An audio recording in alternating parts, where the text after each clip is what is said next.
All right, we are back. Black tea. We will start off as usual with Naturally Beautiful, our reading by Dr. Ava. And we are on chapter 10. And guess what? This is episode 10. How we do that? Episode 10 with chapter 10. And chapter 10 is talking about power of direct positive thought. And as usual, it was good. Had you thinking about how you think. So who wants to start and give me something? You know, I really enjoyed this chapter. And one of the things that sticks out to me going back from what we talking about episode 9 and our circumstances and how nothing just happens by chance, but it's all basically coming from our mind. And so, like I think you were saying this on the previous episode, Sister Larez, but each chapter, no, Sister Victoria, I can't talk. Sister Victoria was mentioning this when she was reading Real Love. She was saying each chapter is preparing you for the next chapter. And that's exactly how Sister Ava writes her books, because Sister Victoria is reading Real Love, and here we are reading Naturally Beautiful. And so, you know, chapter 9 talking about circumstances and how we want to, like, basically say what's truth or not based on our circumstances. But this chapter is pretty much saying wherever you are, it's based on your thinking. Whether that's negative or whether that's positive. And so it's like a reality check when you then look at your life and say, okay, where am I right now? And how is my thinking? Mm-hmm. Then the other part where she talks about on page 77, we do not attract that which we want. We attract that which we are.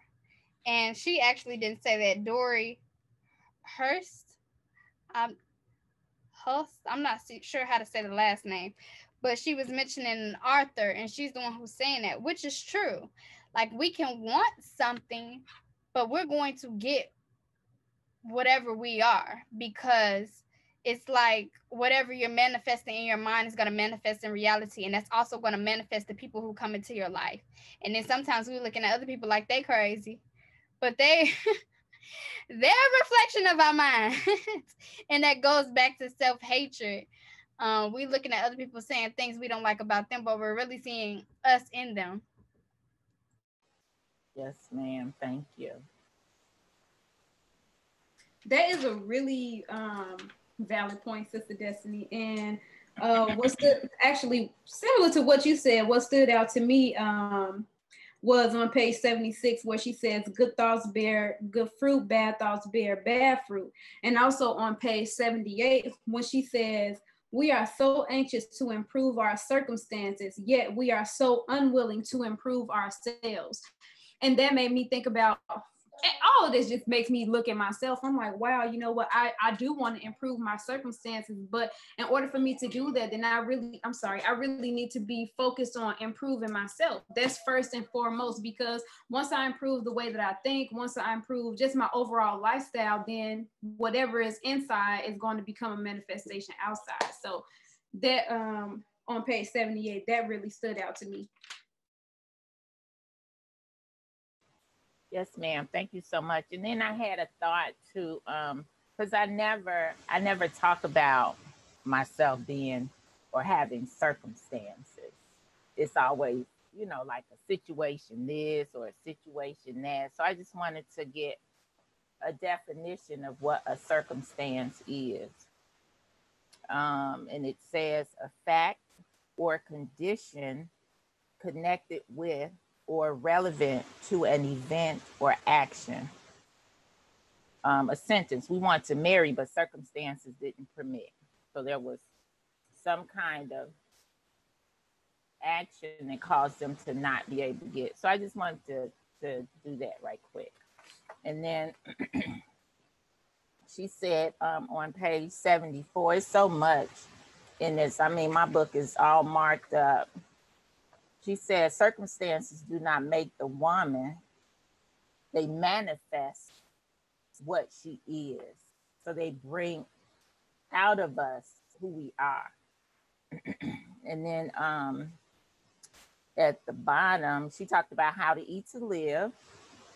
Fasting is a purification experience. And sisters, during that time, I cannot tell you the joy that I experienced because of what occurred in my own mind and spirit during fasting. I think we don't, well, I could say I don't appreciate fasting enough, but I know the effects that it has on you mentally and spiritually because I've experienced it. And what else did I see? So much in here. Where was I at? Yeah, it's so much. Anybody have anything else while I'm looking for? I have facts at the bottom of this paragraph. I wonder what it is. This is absolutely terrible. Minister Farrakhan has told us many times that if we cannot go a full 24 hours without food, there's no way we can be a Muslim. That was talking about being disciplined. We should all remember this when we complain about our current mental or physical condition. Anytime we bother to seriously engage in any level of self-control, we can actually quantifiably measure the power that we gain over our circumstances as a direct result of this process. Again, she's talking about circumstances and how we are in those circumstances and how they affect us. She said on page 76, thoughts blossom eventually into actions, and the actions that the thoughts blossom into bear the fruit of opportunity and circumstances that came right up out of the nature of the thought itself. I thought that was so beautiful. Good thoughts, you said that earlier, Sister Faith, good thoughts bear good fruit and bad thoughts bear bad fruit. And the Honorable Elijah Muhammad said, there is nothing on the outside that does not come from within. So we manifest what's inside on the outside. So you had mentioned that too earlier, Sister Destiny, when you was talking about, thought. And what you said earlier, it just had me thinking about, wow, so, what is really a person thinking and what's on your mind when you're in a certain circumstance, and how detrimental it could be or how helpful it could possibly be, depending on where your mind is at the time. Anybody have anything else? Well, it reminds me of what Sister Faith said last week about I used to think myself into a headache. Mm-hmm. I think sometimes we make in our minds, our reality worse than what it really is. Yes, we could be going through a trial and it may not be good. It may be like something that's really weighing on you, and it may be something that's really difficult. But sometimes we are making it worse than what it really is. And I actually told my husband this morning, he was getting ready to leave. And I said, I am really starting to love you more. And he was like, and I was in the middle of a call for my homework and our group meeting, and they were talking, and I just was looking at him, and I told him that. He was like, "Why?" I said, "Well, I wasn't in present time before, so everything you was doing was upsetting me, and I couldn't really see you." I said, "Now I'm seeing all these different sides of you," and I was like. And then he was like, so things like what? Going back to what used to upset me. I said, something so simple. Like you not putting the bathroom curtain back. he likes to leave the bathroom curtain open. I think you're supposed to close the bathroom curtain. Or like I'm serious. These are the things I literally told him. I'm not making up stuff. These are the things I told him that really used to irritate me. And then like every time I come to the bathroom, the carpet be way over here. How did it get all the way over here? It's supposed to be right here by the tub. Or like there was no trash bag in the trash can, and I heard him put something in there this morning. And in my head, I just thought it was funny. And when I heard him, and I said, but that stuff I would have been mad right now. I would have had a whole attitude. I said, but now I just go in the bathroom, I fix the curtain, I just push the little rug up a little bit. And I said, later, I'm just going to throw the trash out, put the trash bag in there, and it's going to be okay. And I'm like, I could do that for my husband. I said, but before, I would be having a whole attitude right now, trying to act like I ain't got no attitude. But I'm saying that to say, like, literally, those very small, petty things. And now I'm just like, my husband, he don't want to do stuff around the house. He just, really? But for real, like those simple things. But the reason why it's bothering you, because there's something else that you're not really getting to. So now everything about this person, or every little thing that you see, even if it ain't him, just everything is bothering you. And so I was like, I'm seeing different sides of you that I seen when we were recording, but then I kind of stopped seeing them. And so the creating a different reality is very real. And I just want to give a live example how I had the self-analysis today. And literally, I just be looking at him smiling. He just be looking at me like, are you okay? And then the point, I forgot, Sister Faith said something earlier. I don't remember what she said right now, but she said something earlier that I wanted to touch on, but maybe it'll come back to me. But the part about fasting, Sister Lorez, I just want to bear witness to, because a lot of us struggle with just one meal a day. And struggling with one meal a day, like, at some point, you got to get past that. But then you struggling with one meal a day, and then you haven't even gotten to experience 24 hours. And well, I remember when I first got to 2 days, I was like, oh, this is great. Then I got to 3 days. I've never done more than 3 days because I just felt like I'm just petite. I don't want to be losing weight. You have to maintain I would have to maintain the 3-day fast for a while before I would start getting rid of weight again. So anywho, just what Sister Ava was saying, how she gave a lecture after the 15-day fast. Yes, by the 15th day of the 21-day fast. And she said so many people over the years have responded to that lecture with enthusiasm. But the reason that the lecture was on the plane that it was on was because I was in the process of exercising self-control through the discipline of fasting. And it's like a lot of people associate fasting with, oh, this person they're trying to get rid of weight. But no, that's the last thing it should be. The last thing on the list is actually to get control of yourself and to strengthen your relationship with Allah, because when you're in a place of fasting, it's like you become more dependent on Allah and you strengthen your relationship with him. So I just bear witness to that, and bear witness to where you can be taken spiritually if you just fast, because you can hear things at you receive at a different frequency. So, yeah. That's true. That is so, so true. I can bear witness to that as well. And she said we must learn how to fast. Anything else you all want to touch on in chapter 10? Yes, ma'am. There was one more thing I wanted to add. It was actually the last sentence. I believe we say Dorothy Hulst. I hope I'm saying that right. But the book is As a Woman. I'm sorry. As a Woman Thinketh. I think we should read that book. But I think I'm going to get that book. But where she says on page 78, our prayers are answered only when they are harmonized with our thoughts and actions. And then the next sentence is, let's go back to Surah 40, verse 60, where Allah God tells us, pray to me, I will answer you. So that really stood out to me. Un momento. Sorry.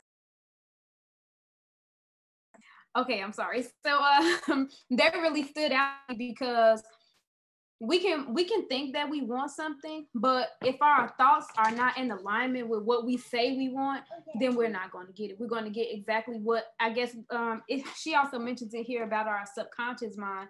And all of this just makes me think about myself, because it's like, man, like, I know I want this, I want this, I want that, but sometimes I'm so, I guess, doubtful, and I go back and forth, well, indecisive, and I can see how that has, you know, manifested in my life. So that really stood out to me on page 78, where the author says that, and I can just see how that's how it's true. Sister Faye, I just went to go Google the book, and I was like, and when I seen the cover, I said somebody gave that to me as a gift, but I haven't read it. I just had it on my altar because when I went to go read, I read like maybe, I don't know, I read maybe just the back page, the back cover, mm-hmm. And I was like, oh, okay, one day I'll read it, and I kept it on my cover on my altar, because it said As a Woman Thinketh. So maybe that could be our next book, because it's really short, it's very thin. And since Sister Ava mentioned it, yeah. You're on mute, Sister Loretta. Yes, ma'am. That book, that cover looks familiar. I hope I'll look. If I had that book, I know something. But I was going to say, as far as thoughts go, when I had did the photo for getting the Agent of the Week, and I had showed it to you all, and the first thing that went through my mind was negative thoughts. I did not like that picture. That wasn't the one I chose. I mean, I just went on and on and on, back and forth with them about it. And then I had to stop myself, because I was not living in the moment. I was not allowing myself to celebrate myself. I just took all of that away from me. And I was just glad that I was able to recognize that and come back and say, you know what? Enjoy this time. You know, you've accomplished something, and you deserve to enjoy it, and everything else will be fine. And that's what I was able to do. So I was grateful for that. Yes, ma'am. Praise be to Allah. Mm-hmm. Did you all have anything else you wanted to discuss in Naturally Beautiful before we move on to the next segment? I didn't have anything else. I don't. Mm-hmm. Okay, so we can go ahead on. Completely different than last. But we were working through 2, and I was still going on 6. So that we was working on multiple chapters, and our brain was just going. Okay, so this week for courting a lie and for maintaining peace, I just wanted to stick with Naturally Beautiful, because Sister Ava gave us a lot to think about. And so for courting a lie, what have we learned about ourselves in a lie while fasting?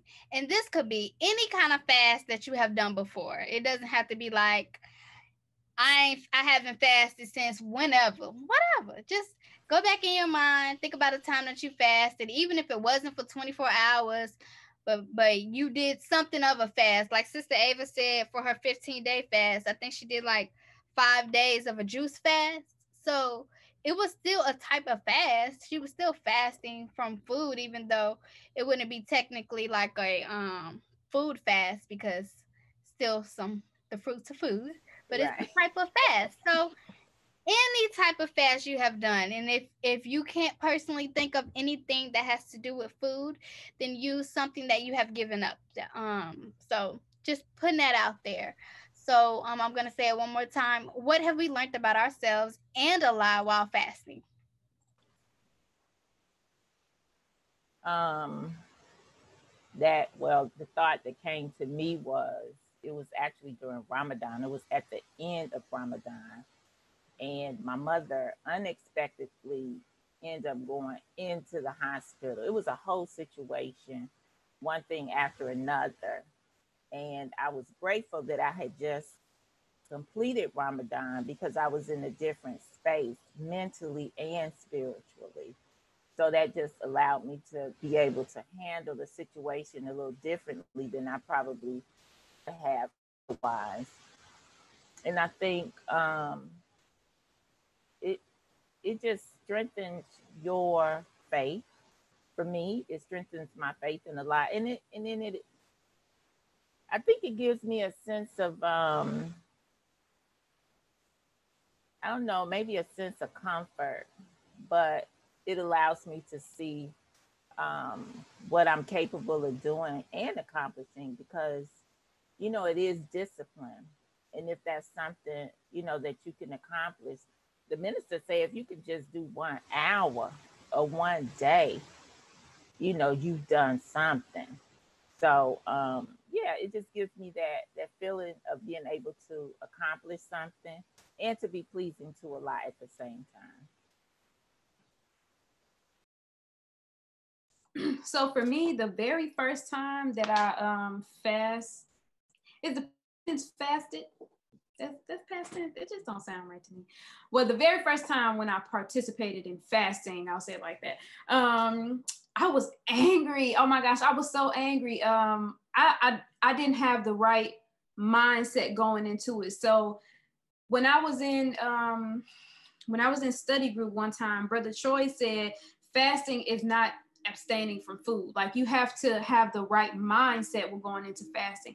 And I didn't look at it that way. I was like, oh, maybe that's why sister was angry. So then afterwards, when I participated in fasting again, I went into it with a different mindset and was more so focused on my mind and focused on Allah and everything like that.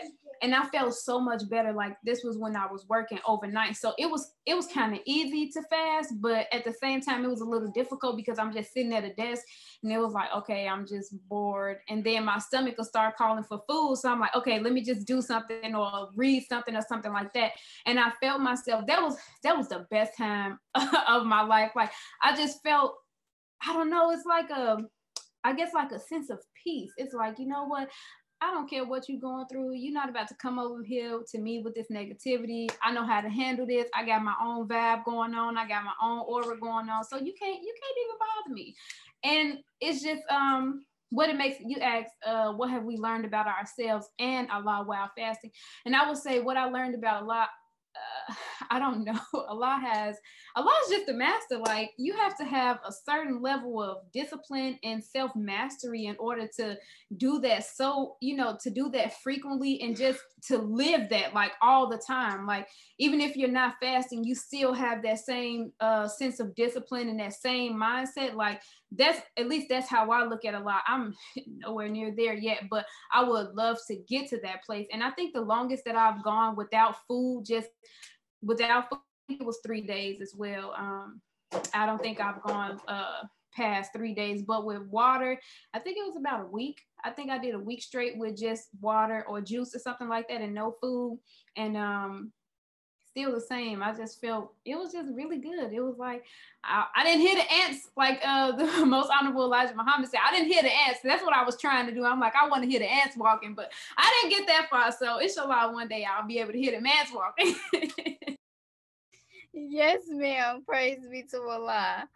I haven't heard the ants or the grasshoppers. So I would say I've heard some insects.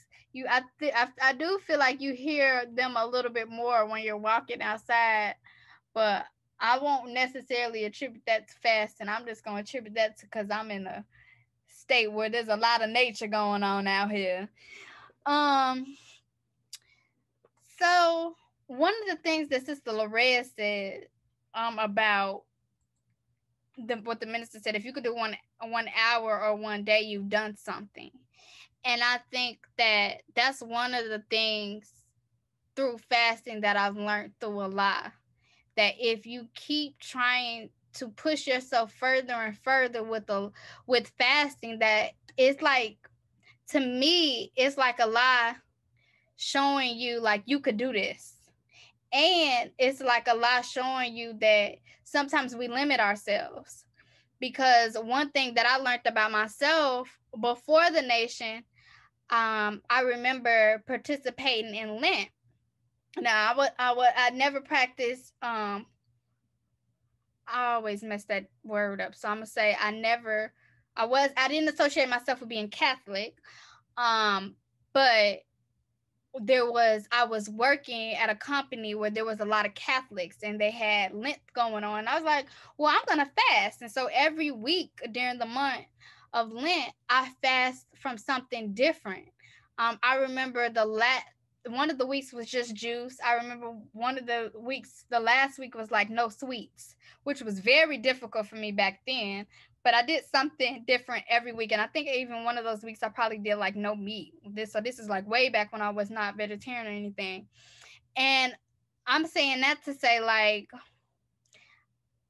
I didn't even know there was a such thing as fasting from no food back then.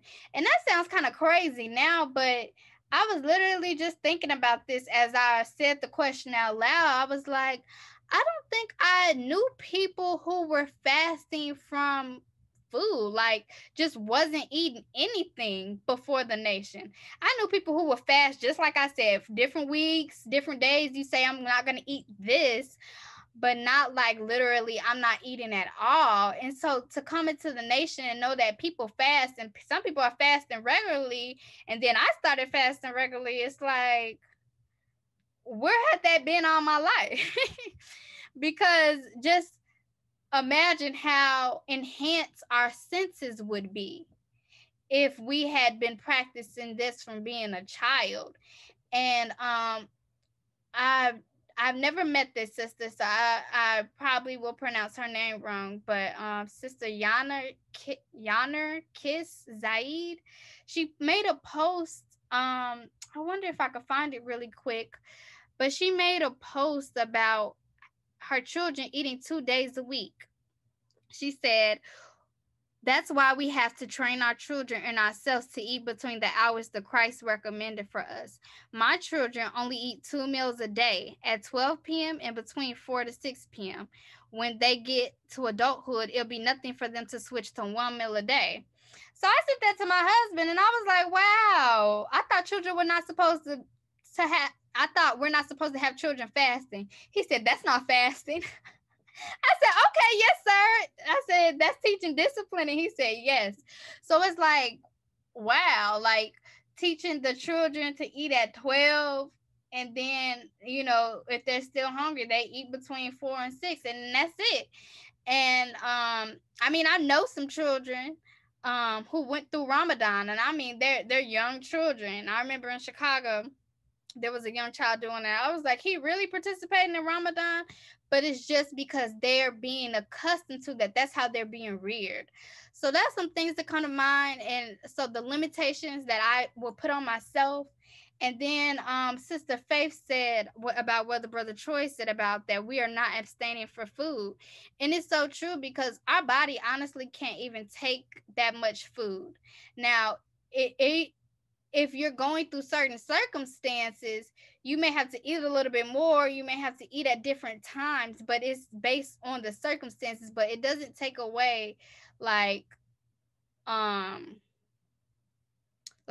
you have to eat all day. There's still, I'm not going to say there's regulations to some things, but I'm going to say there's still ways to be conscious of how we're eating.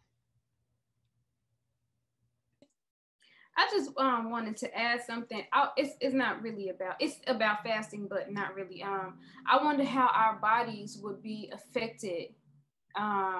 Like say for instance, if I was raised in the nation and I ate a certain way, how would that have affected me during pregnancy?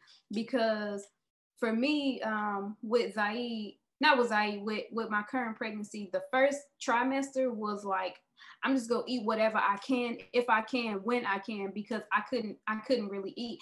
And I wonder if that has something to do with how, you know, the way that we eat on a regular basis, where when we're not pregnant or something like that as women.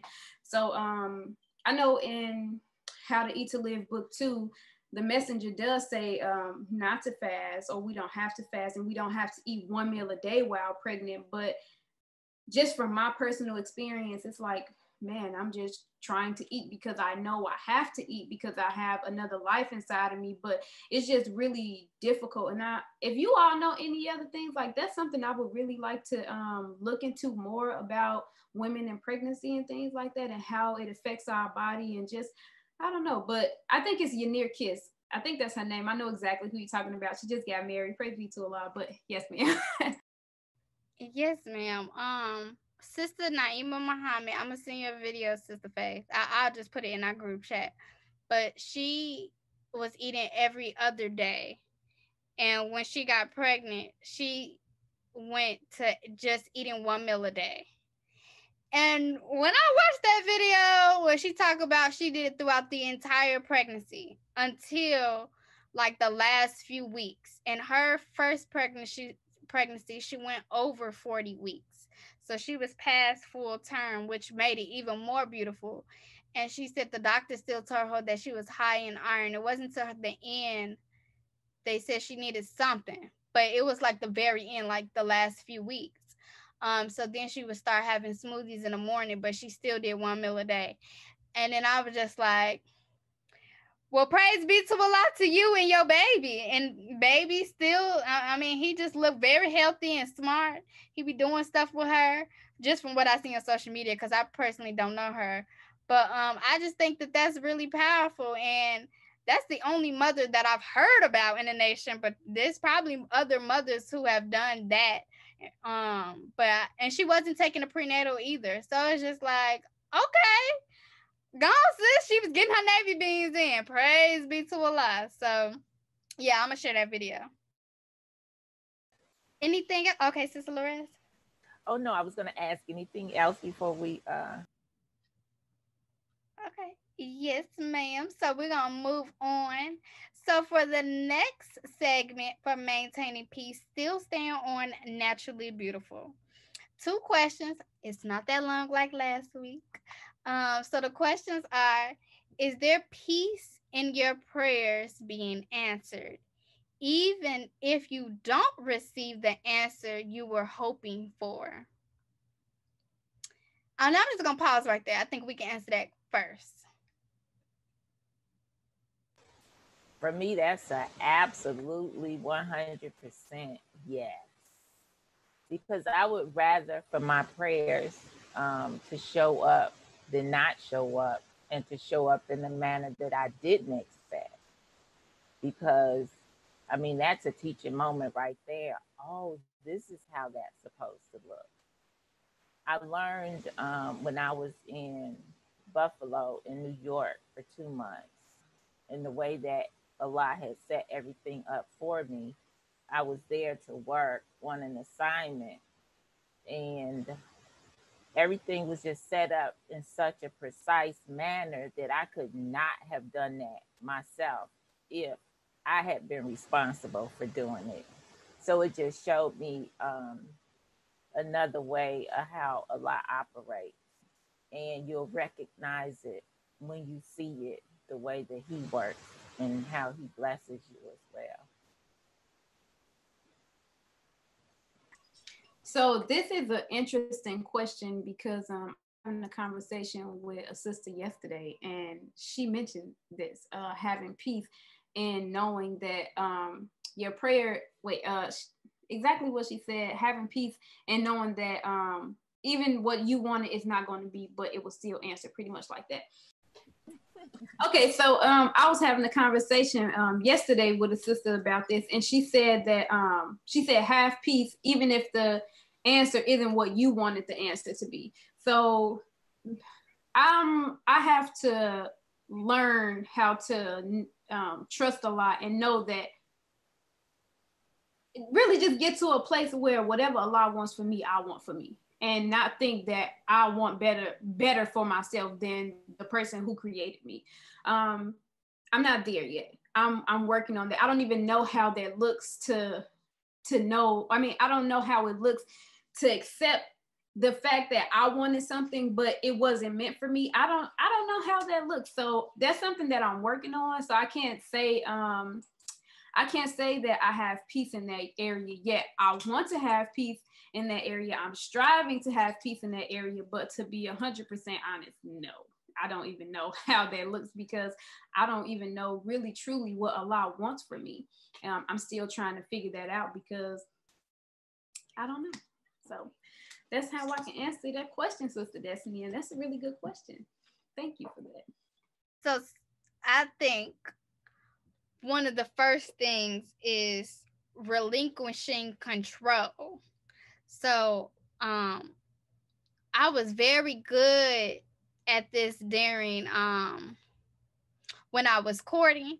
I used to pray to Allah, even before I courted my husband. When I was courting, I used to say, Allah, please, if this is not the brother for me, please just remove him out of my life.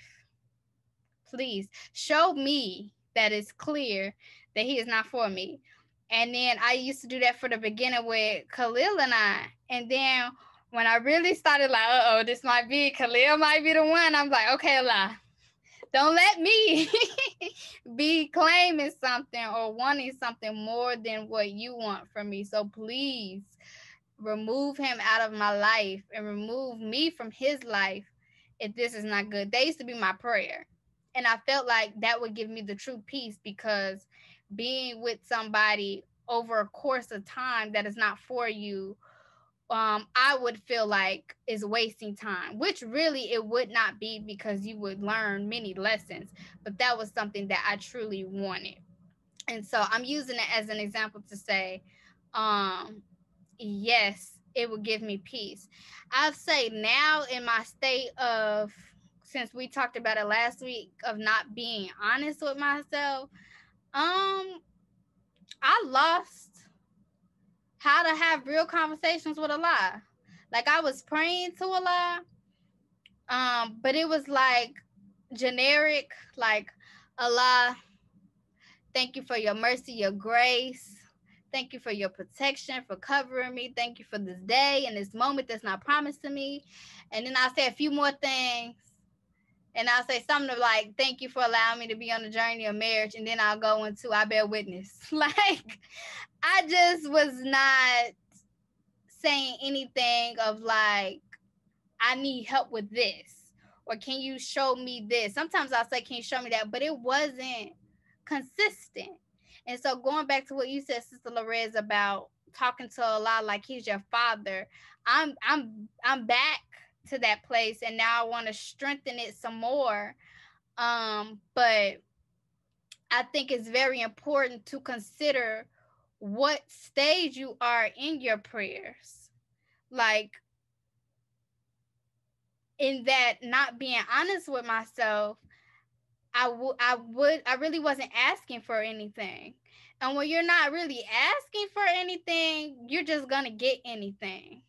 Because even though a lot is in control of your life, you gotta be doing something. What Sister Ava say?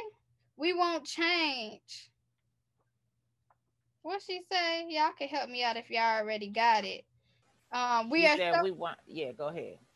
We are so anxious to improve our circumstances, yet we are so unwilling to improve ourselves. How am I going to improve myself if I'm not going to Allah to improve myself? Like, by asking him, Allah, I'm struggling in this area and I need help. Please, Allah. Like, and I remember what I was doing. I would say to Allah, I wouldn't say it consistent, because this is the thing too. We have to be consistent in our prayers. I would say, Allah, can you, I invite you into my life. Please, Allah, show me your way and allow me to see through your lenses. I would say things like that. But I wouldn't say it consistently, which is like, I feel like when you want something, you're going to be like, you're going to make that a consistent prayer, and you're going to be looking for Allah to answer that prayer. And so I don't think I was being consistent with it. So I'm just saying all that to say, I don't think sometimes we really get the true peace regardless of what the answer is in the prayer anyway, because we really don't know what we're praying for. And I think it's important to go to prayer with some intention and not just like, I'm just about to pray because I know I got to pray.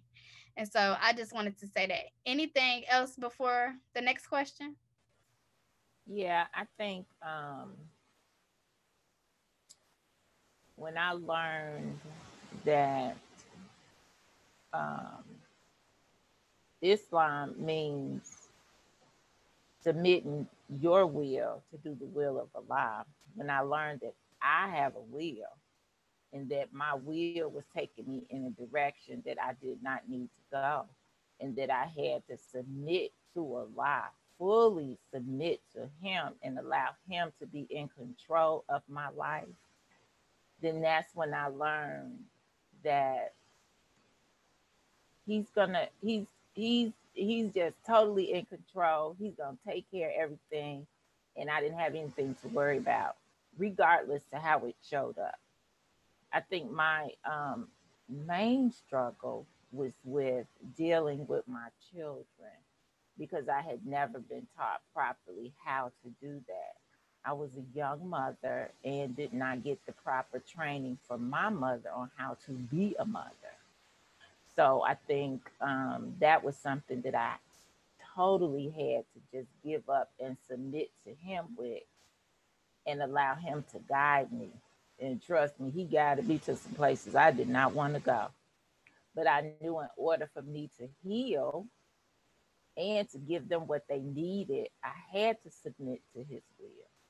And then at the same time, everybody wins. Even if they don't know they on the winning side, everybody wins. So I think it's important to understand that submission, we have to submit 1,000%, 1,000% going in, especially going into prayer.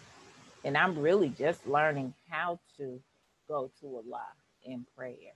And that comes with practice. I said, okay, this time I have to, like you said, Sister Destiny, be consistent with my prayer. Because if I was consistent with him, if I went to him in prayer for Fajr, then I know I have to go to him the same way on the next 5 prayers that I have to do a day. And that's something that I've actually been practicing as well. Yes, ma'am. And I just want to say, I'm not speaking to consistency on making the prayer. I'm saying consistency in how we go to Allah while we're in the prayer. Just like the question that you asked Sister Ava about the spirit of the prayer. And then I lost the other part. Oh, I think what you just said really brings light to what I was trying to express about I'm sorry. I'm losing my memory. But I'm gonna be quiet then because I don't remember what I was trying to say. But what I was trying to say on one of the points, I feel like you really beautifully said it. But anywho, we're gonna go to the next question. So the next question is, what is it like for you when your prayers are answered? And what lessons do you learn when you receive an answer? So the first one we talked about, even if you don't receive the answer you're hoping for. And now, what is it like for you when your prayers are answered? And what lessons do you learn when you receive an answer?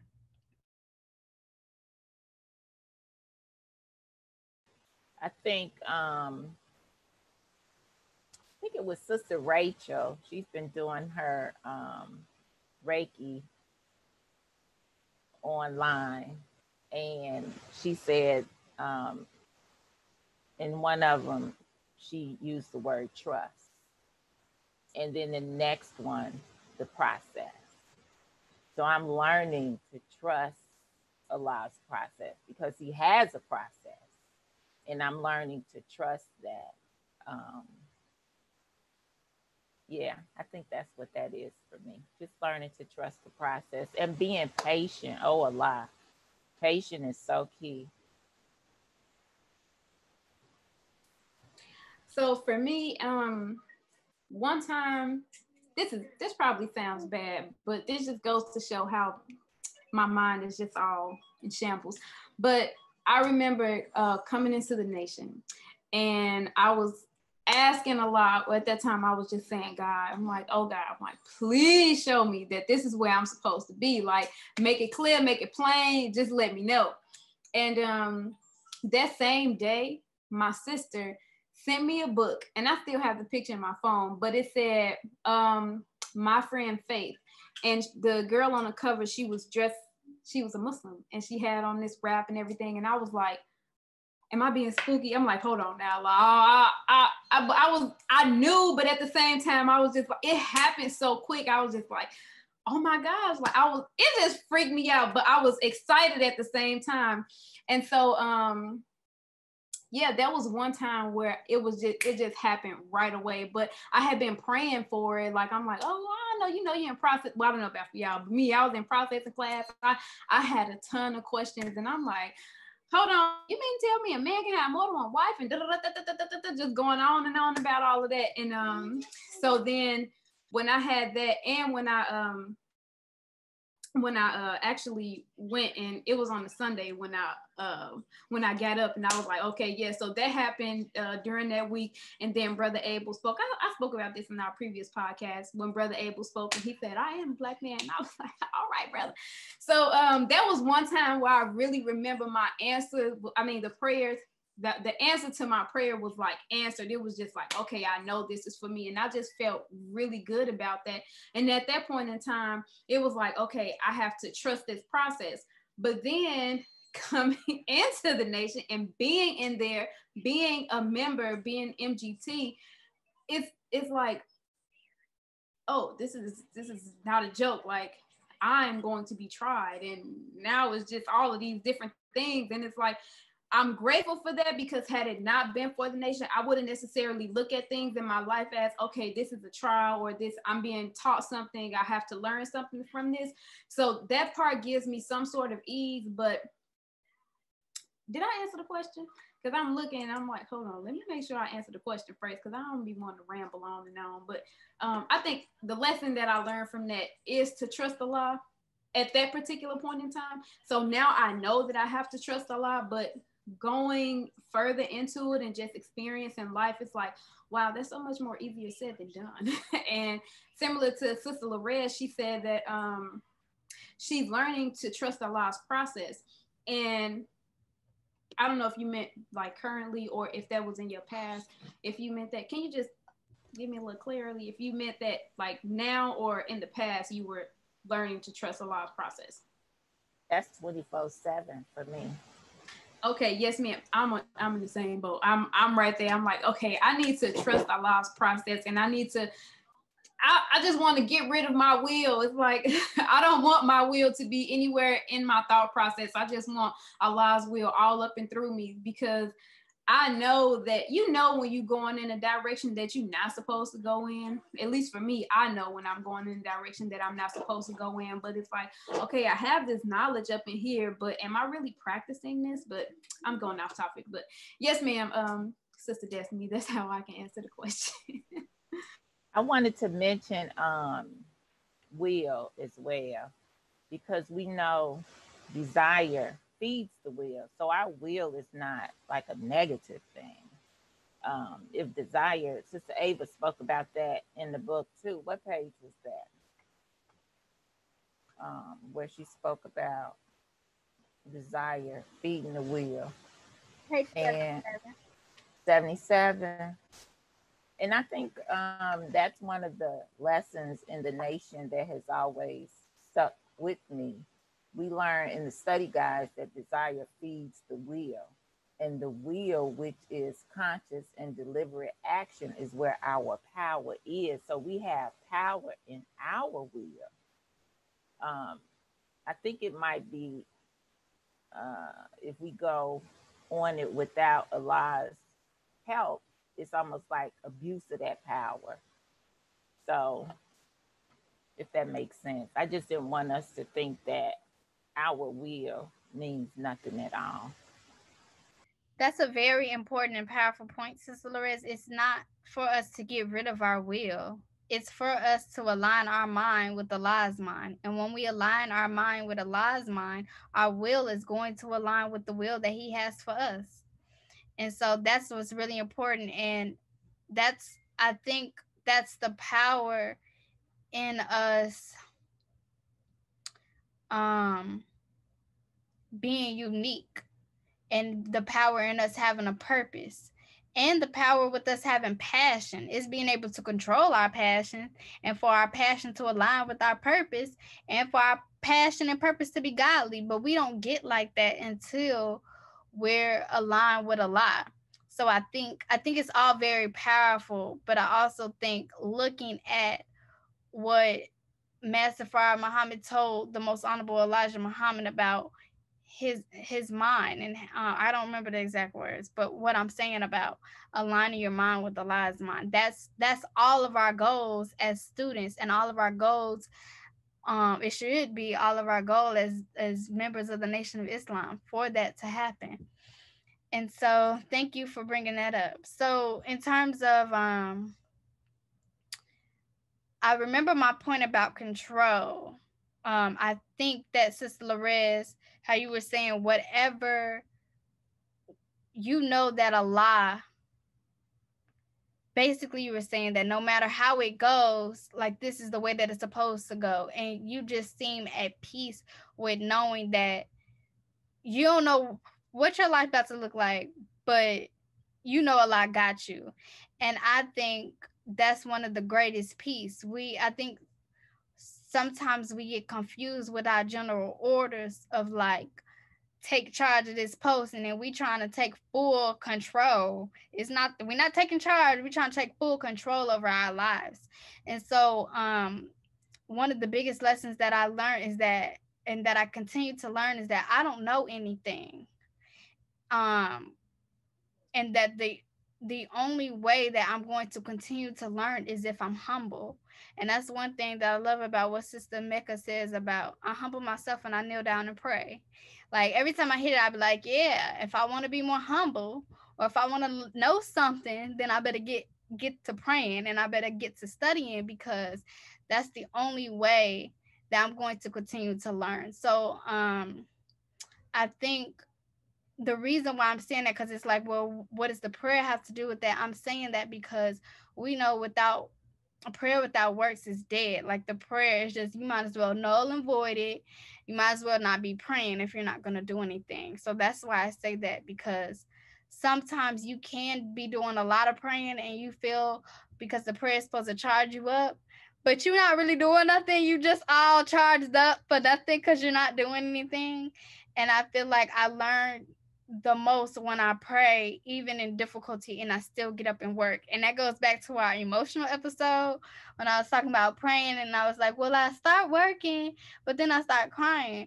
But if I fully would have in that moment put my attention on the work and instead of on the trial, then I would have been working and been able to learn more about why I was going through that trial. And I basically prolong the trial. And so for me, it's like when I'm just focused on the work, I'll actually learn it more about myself and Allah.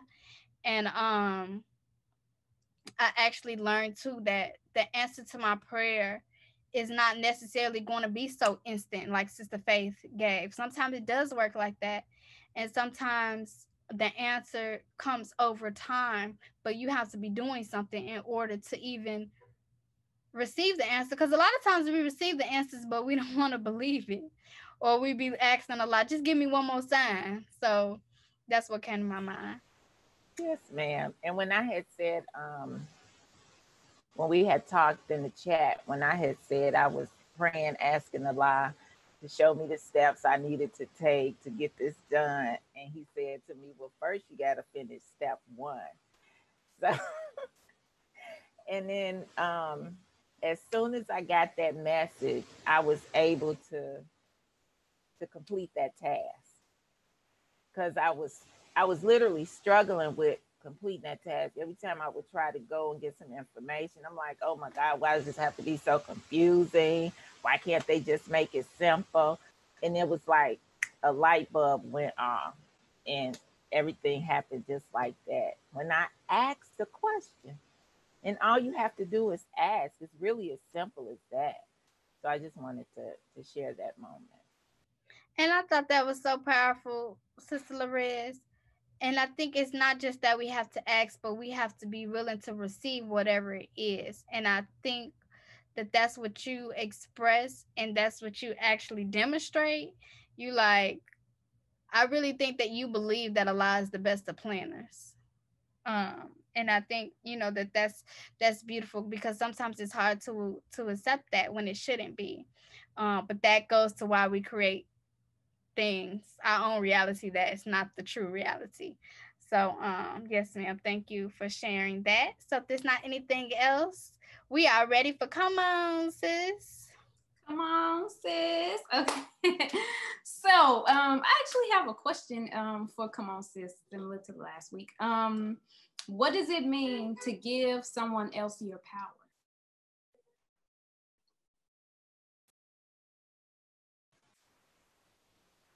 What does it mean to give someone else your power? Wow. That means to me that you no longer exist. And the only thing that comes to mind that I've ever gave my power over to was when I was married. I think that's the only thing that I can equate that to. And so, yeah, I would always complain about not being able to grow in my marriage. And I'm like, well, you tell me, you know, that you want me to be the best that I can, and you want me to this, that, and the other. And every time I come up out of this box that you have me in, then you slam the lid back down. So that to me was not allowing me to grow. And I think that's what giving your power away to somebody else is, giving it over to somebody else. There's no existence. It can't be any kind of real existence for you. I know it wasn't for me. I was just totally miserable for 3 years. So it reminds me of another question that you asked, Sister Faith. And I'm going to it because you asked it on Facebook, so I'm gonna try to find it. But in the meantime, I think that it's not, and this is what actually brought me to this, because Sister Larez's word about existing, I don't think it's the existing part. I think you said that we are existing, Sister Larez. She said that you no longer exist. Okay. Yeah. I think it is that you're existing, but you're not living, because we can be here, but we could be dead. And that's why in the Nation of Islam, we say resurrection, because you physically here, but you're literally dead because you don't know the truth about yourself. I didn't know you post this often, Sister Faith. I don't know where the post is at. So it's long gone, Sister Destiny. I may not be able to get to this. I thought I just seen the question the other day, but you must have asked it a while ago. So, anywho, because I cannot find it, I think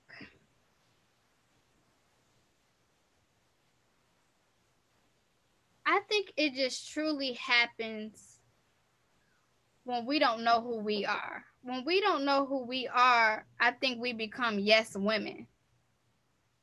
Like we just I'll do that. Cause we so lost that it's just like, I just need something to do. Or maybe you're not lost, but maybe you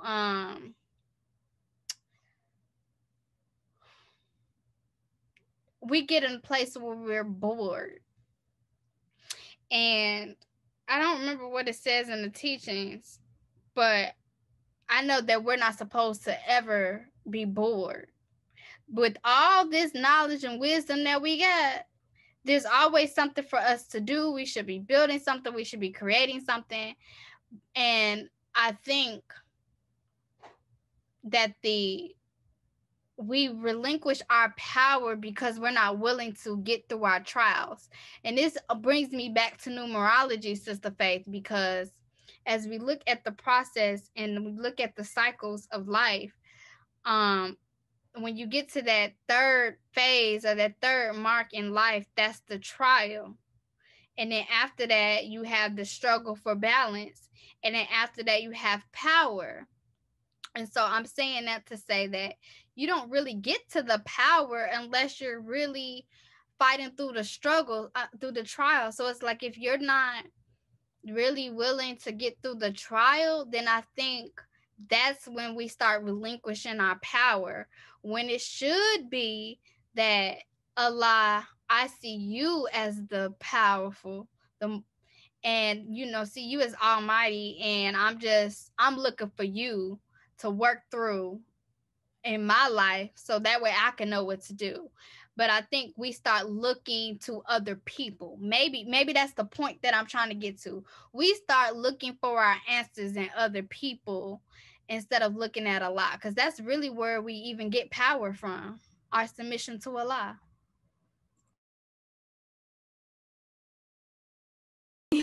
Yes, ma'am.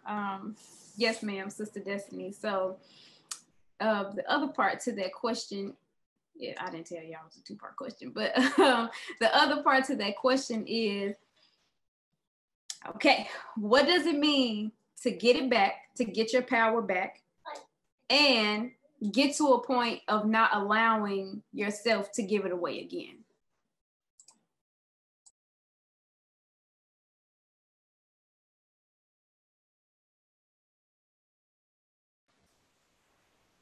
That's an interesting question too, Sister Faye. Um,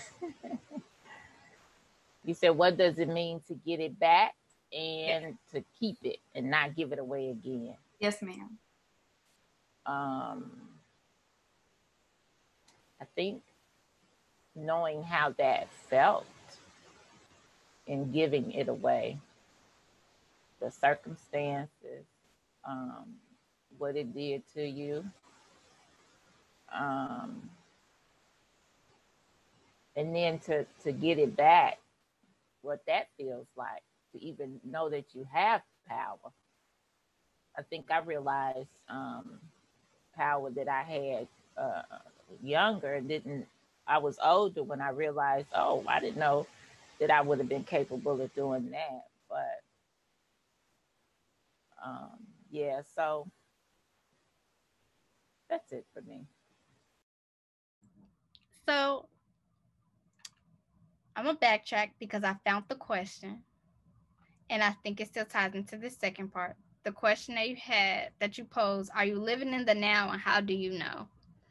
I think we relinquish our power when we're not in present time, because when we're not strong mentally, going back to what I said, we then try to find somebody else to be the strength that we need to be for ourselves. And I think when I think about living in the now, living in present time, it's like my relationship with Allah is getting stronger and stronger. So then I'm going to have power. And then what Sister Larez just said, dang, I'm so sorry that I keep forgetting today, y'all. Sister Larez, can you ask the question again and maybe her words come back to my mind? Me ask the question? Mm-hmm. Okay, what is it? Wait, my initial question? Or what does it mean? That's part B. Okay, and pretty much for you to not give your power away again. Sister Larez made a point about feeling it. It is so important to feel what you're feeling. We try to skip over that part because we don't want to be in that stage of, we don't want to feel the pain.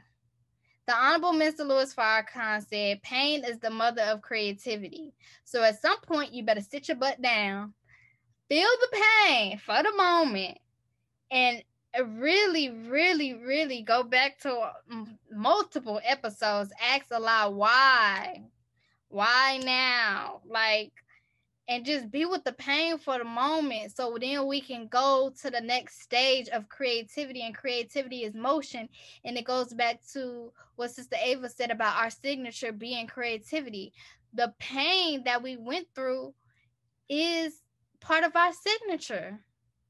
And so how do we get, how do the first part, you got to feel it first, and then not you don't, then when you go to a place where you're not relinquishing your power anymore, I think it's because you really took time to understand how it felt, and you took time to learn lessons from it, the spiritual lessons that Sister Ava mentioned in chapter 9. When we really learn the spiritual lesson and everything, I think at a certain point, sometimes when I'm looking at Sister Larez, I'm like, Sister Larez is at a certain point in her life where she can't tolerate certain things.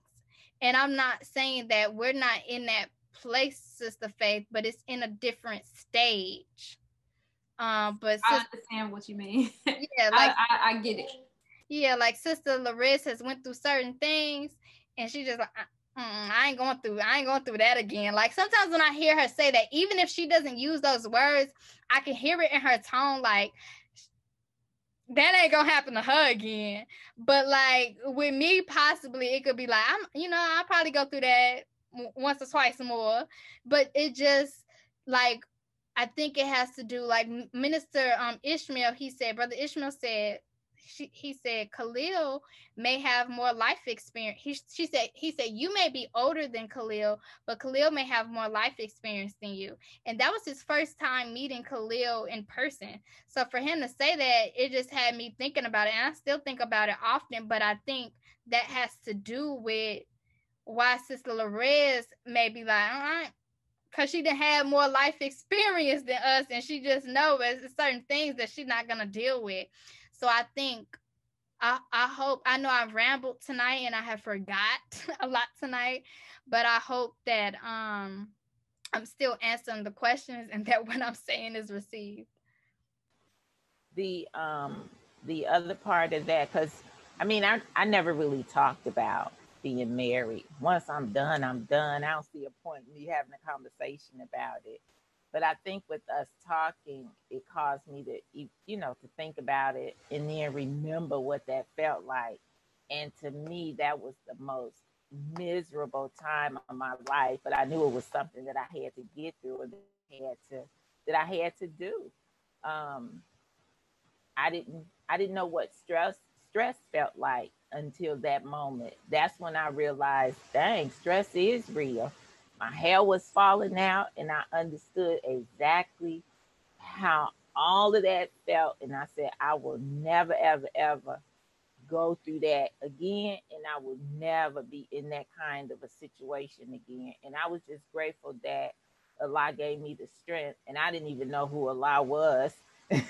But I was just grateful that he gave me the strength to know that it was time for me to leave, and that I was afraid. I was nervous. I didn't know how that was going to look. I didn't know how it was going to turn out, but I knew that that was something that I had to do, almost like for my own survival.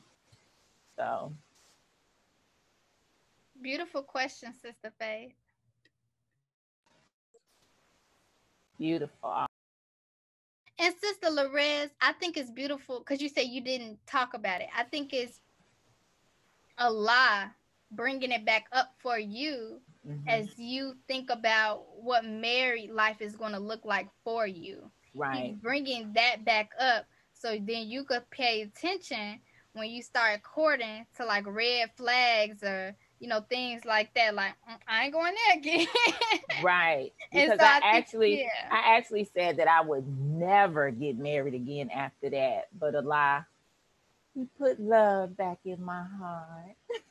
So I'm actually looking forward to it. And that's beautiful, Sister Larez, because the minister talks about that. How he he talks about how the man and the woman could be heartbroken and then they turn cold. And then for the next woman or man that comes up, how, you know, they got a lot more work to do. But it sounds like you're in a place where you are already being softened. So the man won't even have to, I mean, he gonna have to work up to some things, you know, but he won't have to do twice or triple or have them, you know, extra, just to try to get to that soft spot because you've really been working on yourself. So that's beautiful. Yes, ma'am. Thank you. Okay, so I didn't answer. Okay, the answers to the question for me. I think that to give someone else your power, and I think it really pretty much means that you are allowing yourself to be who they think you are instead of you being who you want to be and who you are, and allowing yourself to grow at a certain pace and just be free with being who you are 100%. Like, people have their ideas of us and their perceptions of us, but that doesn't necessarily mean that's who we are. And I think that and the question, it did come from or stem from marriage, because I have experienced that, and I probably am still experiencing it, where it's like, man, I feel like I gave my power away and I'm not able to really be who I am freely without worrying about, oh, well, you expect this of me, but really, what if I don't want to do that? And keeping it or getting it back and being able to keep that power and not give it away again. Sister Destiny, you are 100% right when you say, or at least in my opinion, when you are struggling with who you are. And I think that once you get to a place of being solidified in who you are, you'll be able to keep it. Even if you're not okay with where you are, you know that where you are is where you are. You accept that, and you also accept that you're going to continue to grow. So, yeah, those are my answers to the two questions. Can I say the other part of that is that you have to understand that you're going to change. Mm-hmm. Mm-hmm. So we're not going to be who we were a year ago or 2 years ago. Or heck, might be 30 days ago. You know, we change. So when we think we know ourselves, and then here comes something else, a new person, another journey that Allah has allowed you to go on, and now you're going to figure something else out different about yourself. So I think that's the beauty of life too, is that we're constantly changing and we're constantly growing. So for our last segment, which is self-care, it's pretty much a follow-up from last week about our impediments. I'm sorry. The question, it's not really a question, but I guess it kind of is a question. Did we discover our impediments, and what are we doing to fix them? Well, I'm constantly learning my impediments, and I think that's going to be an ongoing process, because as I work on the impediments that have already been revealed to me, as I continue to improve on those, then there's going to be 10 more that's revealed to myself. And I feel like in the space of being on a journey to being married, they're revealed a lot quicker than they were revealed before, because now you got this mirror up and this person's telling you, and you looking at them like, what about you? So that's the second part of the question. That's the first part of the question. The second part about what am I doing? I mean, the biggest thing that I'm doing is not giving up on myself. Because sometimes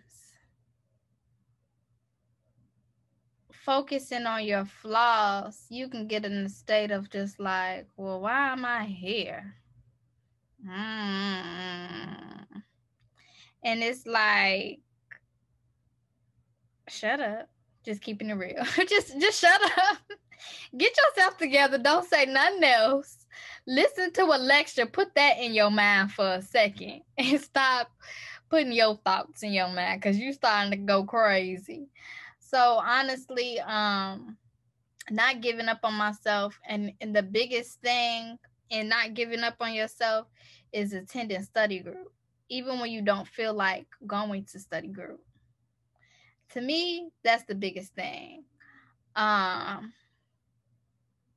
and when you get out of study group, continue to study something. Even if you don't study the study guide that we're on, continue to study something. Like reading Naturally Beautiful is really helpful, and then talking it through with y'all. And even if I wasn't doing this, reading something and talking about that something with someone else is helpful, because it is not meant for you to study by yourself. It's not. And because you're never going to get out of, you can get something. Allah will reveal things to you in independent study, but he just expounds and just, you can have a thought that you had in your independent study. Then when you share it with somebody else, they just keep bringing it out for you. Then Allah keep bringing more stuff to your mind. So I think those are the biggest things for me, is realizing that more impediments are going to be revealed. It's never in the process. And then just to don't give up on myself, keep studying, and study with someone. Don't study alone, because I was in a period of time where I would just study by myself and I thought that that was enough, but that's not enough.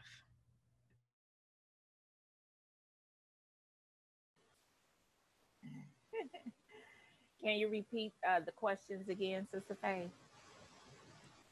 Absolutely. So, it was pretty much from last week. Following up with that, did you discover your impediments, and if so, what are you doing to fix it or them? Okay, impediments. Well, I agree with Sister Destiny on them on them being never ending. And I think what came to me this week was how critical I am of myself. And that's something that I'm working on not doing. I think that I don't give myself permission to be great. And so that's something that I'm working on, because a lot is working on me. And the more he works on me, the better I get. And I have to be comfortable with allowing that to show, if that makes sense. Sister Lorez, I don't give myself permission to be great. That is something. I'm sorry, Zai, please. That is something that I can relate to like 100%. Like, this is really personal, but when it comes to me being a mother, like I would hear, oh, you're a good mom. I cannot for the life of me just accept that and allow it to be what it is. Like, I just pick myself apart and I'm like, no, I can do better right here in this area. I can do better there. I can do better there. And I know that my son is a reflection of me and what I'm giving to him. And I believe that my son is, man, like, I love my son. Y'all see him. Y'all know how intelligent he is. But for me, it's just like, I know I can do more. I know I can do better. I know that I can teach him so much more. And I want to get out of that. That's not even the impediment that I worked on, or even that I focused on, but that's something that I know I need to work on, because when I hear that I'm a good mom, I instantly just start critiquing myself. I just can't, I don't know what it is, but I cannot accept that. Not that I can't. I haven't been able to accept that, because one day I do want to be able to accept that, but I just haven't been able to accept that about myself. And I've been struggling with that since he was born. So I can relate to that 100%. I just tear myself apart. I'm my own worst critic. So yes, ma'am, I can relate to that. Sister Destiny. I just want to say everybody are their own worst critic. Everybody. I think we have to learn to accept the compliment, because now I'm starting to look at the compliments as like God giving you a break. He's speaking through that person right now. He's allowing that person to tell you something that they see in you. They're seeing some light in you. And we turn that lightness into darkness. Take the light. Carry the light for a moment. And everybody does it. Everybody. I was just a beautiful example in this is Brother Ben's post about his son, about Taji turning 5.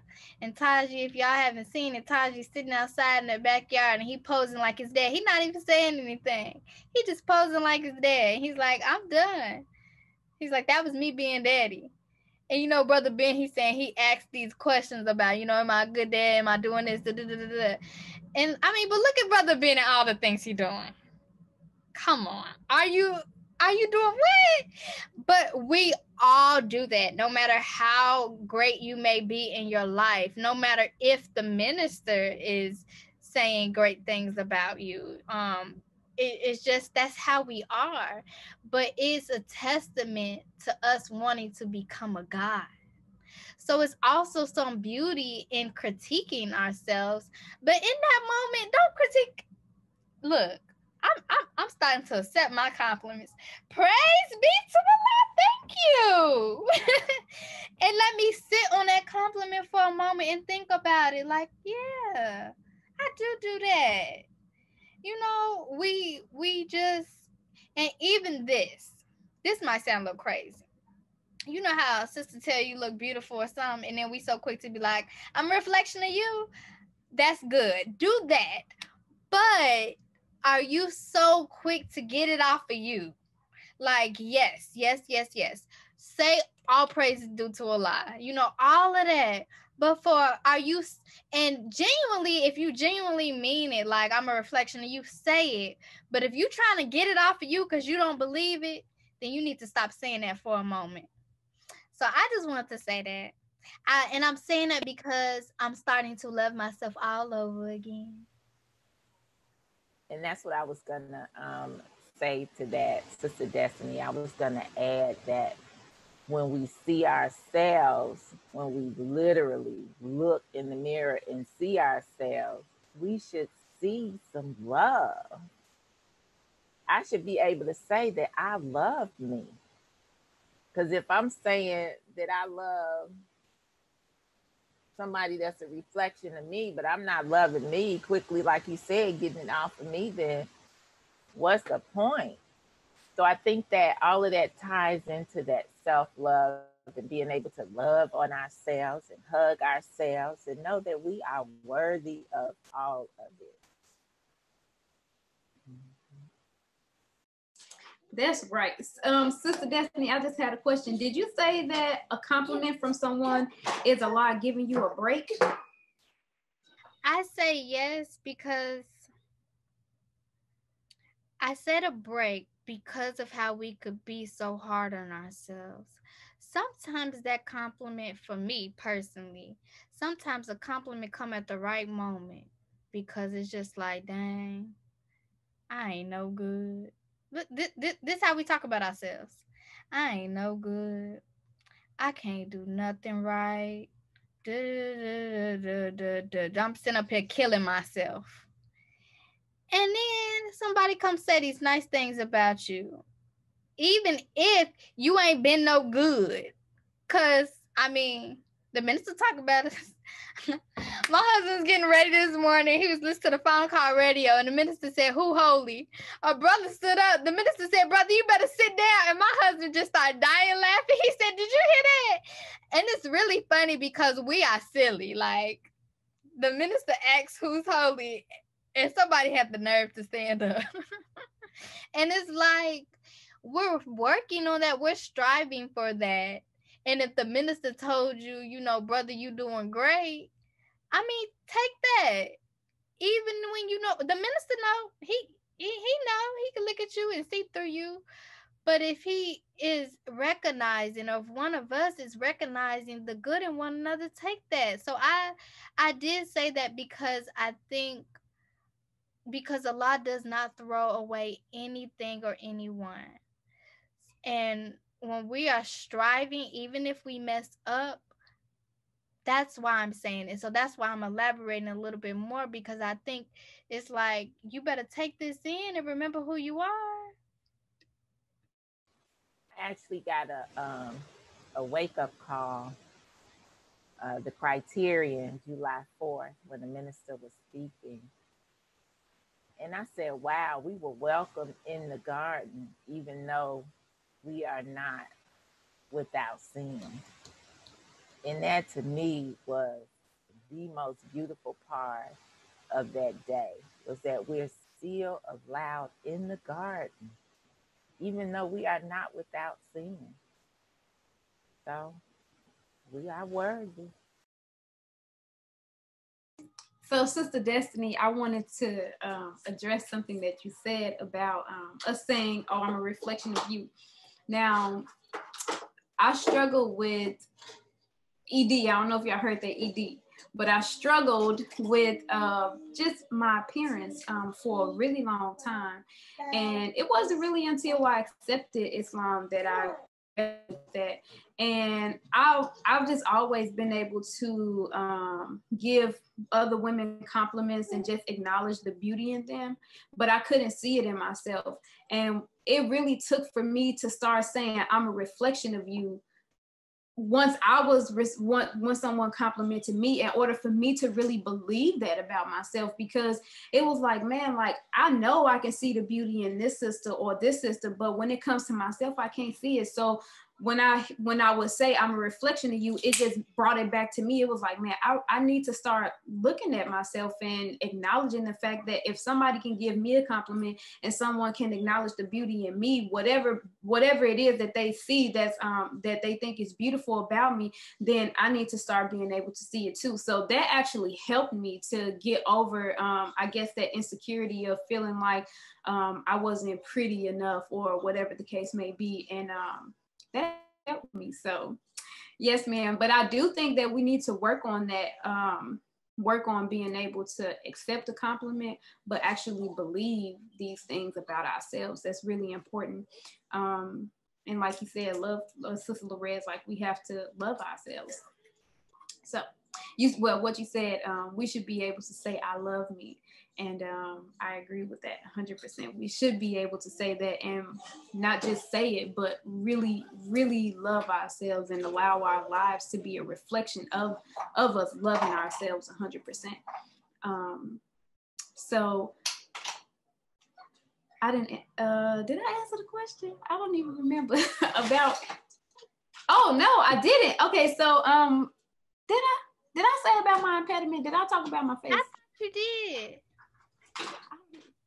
Well, maybe I did. Okay, praise be to Allah.